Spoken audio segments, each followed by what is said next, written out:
Sounds like dynamite to me. So let's bring in Congressman Greg Steube from Florida, Republican.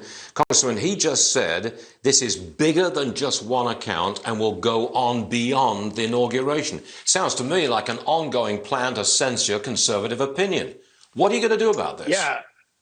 Well, I have a bill that I filed that would not allow Twitter and Facebook and Amazon and Google to do the things that they've been doing in censoring conservative speech. So what it does is it creates a market dominant test. So if it's the social media platform is market dominant in the marketplace, then that would qualify. And if they are censoring speech or violating your First Amendment rights, you would then have the ability.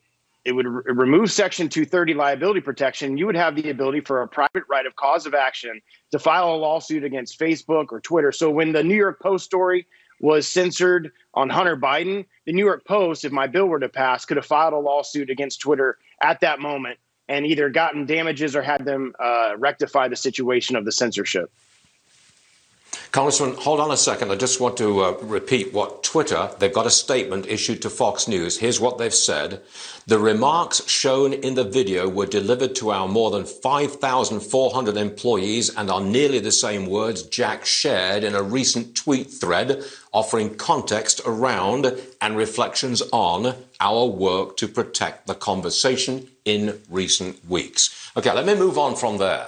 If we made social media like a newspaper where you could be sued for what you print, is that what you're talking about? Is that the nature of your bill? And would it actually stop the censorship of conservatives?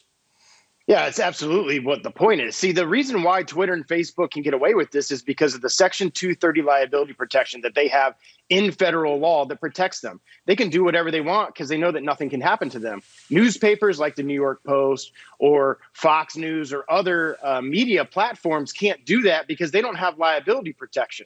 So the reason why Twitter and Facebook continue to act this way is they know there's no legal repercussions for censoring conservatives, from halting First Amendment rights and from halting speech. So by taking away and reforming that Section 230 liability protection for these big market dominant social media platforms, I think you would absolutely see a curb in the behavior, because the New York Post, the president, and others would then, when Twitter bans them or Twitter censor them, they would have a private right of cause of action to file a lawsuit against them. And you can't do that right now.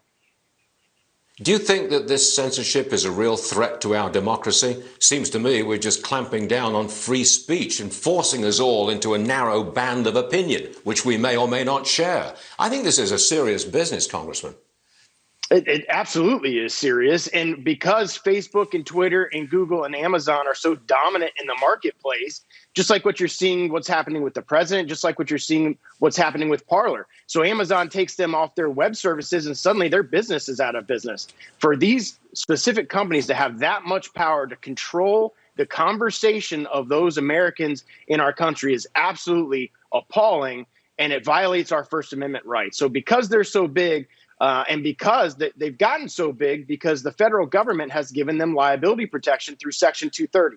That absolutely needs to be reformed. My bill would do it and protect First Amendment rights in America. Congressman Greg Steube, thank you very much for joining us this morning. We appreciate it. Thank you. Sir. Great to see you.